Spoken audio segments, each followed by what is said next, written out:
गौतम अडानी एक बार फिर सुर्खियों में हैं, वो भी क्यों ना। मामला ही कुछ ऐसा है। उनके खिलाफ अमेरिकी कोर्ट ने घूस लेने का आरोप लगा दिया है। यही नहीं, राइटर्स की रिपोर्ट के अनुसार उनके खिलाफ अरेस्ट वारंट भी जारी हो गया है। गौतम अडानी जैसे कद वाले किसी भारतीय बिजनेसमैन के खिलाफ इस तरह की कार्रवाई शायद पहली बार है।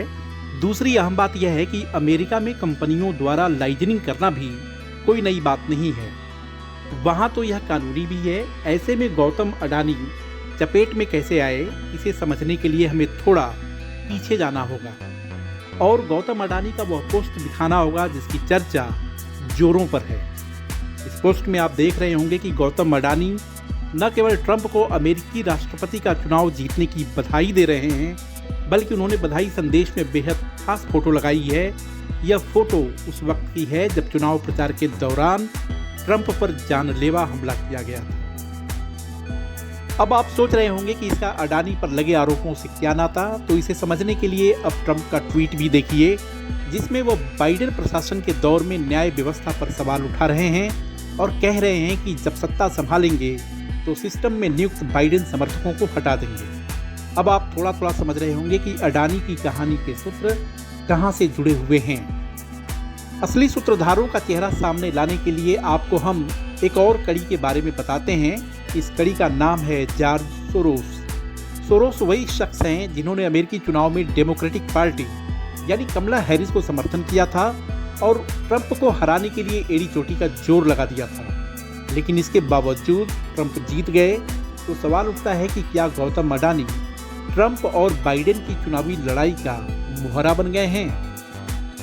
किसी फैसले से पहुंचने से पहले उस मामले को भी समझते हैं जिससे अडानी ग्रुप निशाने पर है।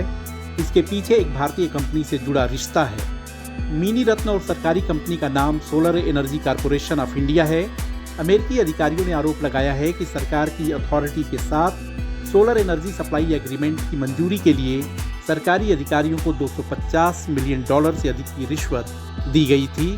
पूरा मामला 2019 का है, जब सोलर एनर्जी कॉर्पोरेशन ने 12,000 मेगावाट सोलर एनर्जी उत्पादन और 3,000 मेगावाट के सोलर पैनलों के निर्माण के लिए अडानी ग्रुप और अमेरिका की अज्योर पावर ने इसे जीता था। अमेरिकी अदालत के अनुसार अडानी ग्रुप ने रिश्वत देकर डिस्कॉम के साथ समझौते किए। इसके लिए 2,000 करोड़ से ज़्यादा की रिश्वत दी गई। अब इन आरोपों में कितनी सच्चाई है, यह तो वक्त बताएगा।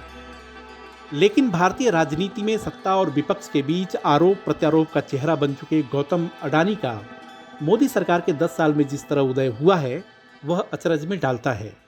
लेकिन भारतीय लोकतंत्र का इतिहास देखें तो इस तरह का उदय अंबानी का भी हो चुका है, जब धीरूभाई अंबानी के कांग्रेस के साथ करीबी रिश्ते को लेकर सवाल उठा करते थे।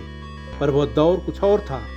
अब ग्लोबलाइजेशन का दौर है और भारत की सभी कंपनियों पर नज़र है। ऐसे में अगर उसके टॉप बिजनेसमैन पर गंभीर आरोप लगेंगे तो उसका असर दूसरी कंपनियों पर भी दिखेगा। साथ ही अडानी ग्रुप को भी अपने विस्तार में कई चुनौतियों का सामना करना पड़ेगा। ऐसे में कंपनियों को भी अब समझना होगा कि भारत में कारोबार का तरीका विकसित देशों में कारोबार के तरीके से बेहद अलग है और इसमें पाक साफ होने की जिम्मेदारी ग्लोबल होती कंपनियों के लिए बेहद अहम है। वीडियो को लाइक, शेयर और सब्सक्राइब करें और हाँ, कमेंट भी ज़रूर करें। देखते रहिए इंडिया अड्डा।